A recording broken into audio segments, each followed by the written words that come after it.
Welcome to the Traveling Pogma YouTube channel. I'm Kirk and this is my wife Sue. Hello.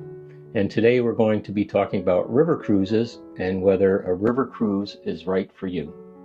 And we're going to be focusing more really on our experience, which has been on European river cruises. In my opinion, a person who would like a river cruise also likes history, likes to experience different cultures, likes to go to different little villages, little towns, likes to see castles and palaces and different architecture. On a river cruise, you're stopping in the actual village or town that you're going to be visiting.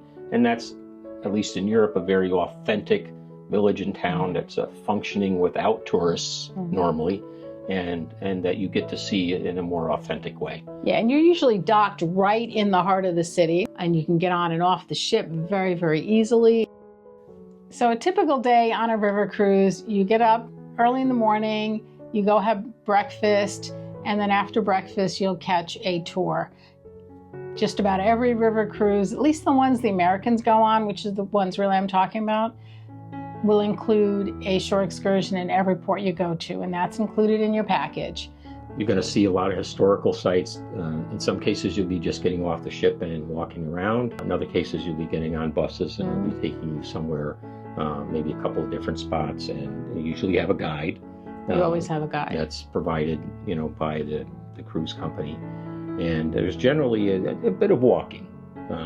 It's not hiking by any means, but there's a bit of walking. There's been some where it's a lot of steps or uphill, so a lot of stairs, and cobblestone streets, and things like that. So something to think about if you have some mobility issues. There is a lot of walking. The old villages in Europe are not particularly accommodating to people with mobility issues.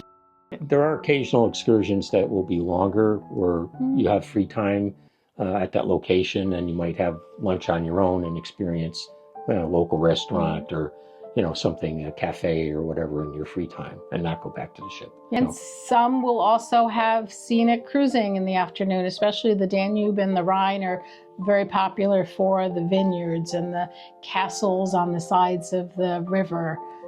And then in the evening, you get ready for dinner. Usually dinner is around 7 o'clock, and the cruise director will generally have a port talk. So they'll talk about what your expectations are for the next day at the next port, what's going on. So usually it's something you don't want to miss. They usually talk for 15-20 minutes, and then you go to dinner, usually as a group. Again, depends on the particular cruise line. But breakfast, all the meals are open seating, so your breakfast usually 7 to 9-ish, your lunch usually 12 to 2, and then dinner is usually 7 o'clock. After dinner, local entertainment will come on board, and it might be singers, dancers. It's going to be somebody that comes on from the town with a guitar, maybe plays the piano, a couple of singers or something like that, which is very enjoyable, but not the big productions, because there just isn't the room for it. Right. It's going to be held in the lounge. There isn't an auditorium or a theater typically, right? Although you did mention that there's one line that has a pool that turns into a theater or something. There are a few river cruises that do offer pools. So if you want a pool, there are a few out there. I know Emerald has one that it's a small pool. It has a retractable cover, and then at night it becomes a movie theater. So they play movies at night, which cool. I think is That's very nice. cool. Yeah. And there's some that are more active than others. There's some that have bikes, and some that have hiking tours, and some that have wellness instructors on board. Some have yoga. If you have the pool, they might do an aqua aerobics class. Some packages you can include your airfare. Transfers, that's important, especially if you're landing in a foreign country where you don't speak the language. It is so nice to have transfers included. So you've got someone meeting you at the airport, and they bring you right over to your hotel or the cruise pier.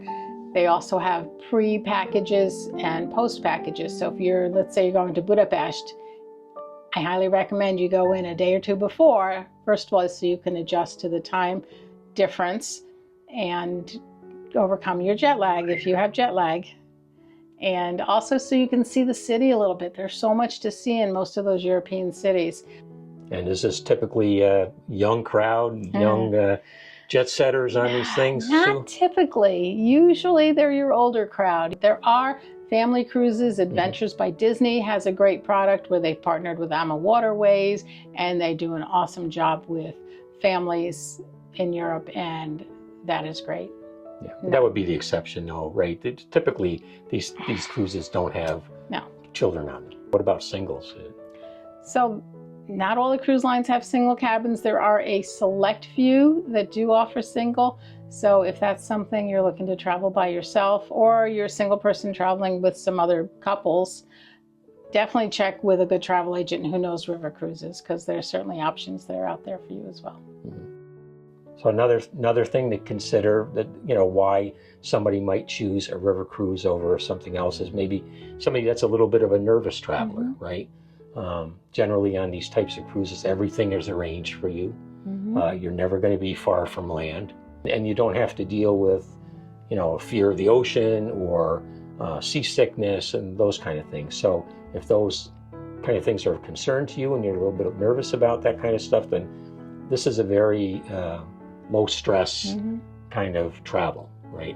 Yeah, you have the tour director, and if you're doing any pre and post night hotel stays, you got your cruise director on board the ship. They are there to help you out. They're holding your hand as much as you want them to hold your hand. They make traveling with them very simple and easy. And especially if you don't know the language, we're going on a cruise, and we're going to go primarily through Germany. Well, we speak very little German, so it's nice to have a cruise director that'll be able to help us out with all that. Right. So river cruises are a great way to experience culture and the world. And if you have a chance to do one, go do it, because it's a wonderful experience. It's so much different than any other type of vacation, and I think if you go and do it, you'll love it. So yes, I do believe that too.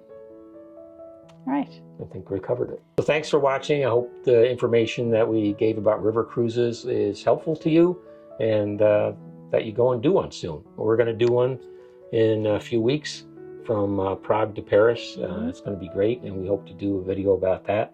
And if you find this video helpful and want to support our channel, we'd appreciate you subscribing to our channel. Thank you for watching. Now get out and explore the world.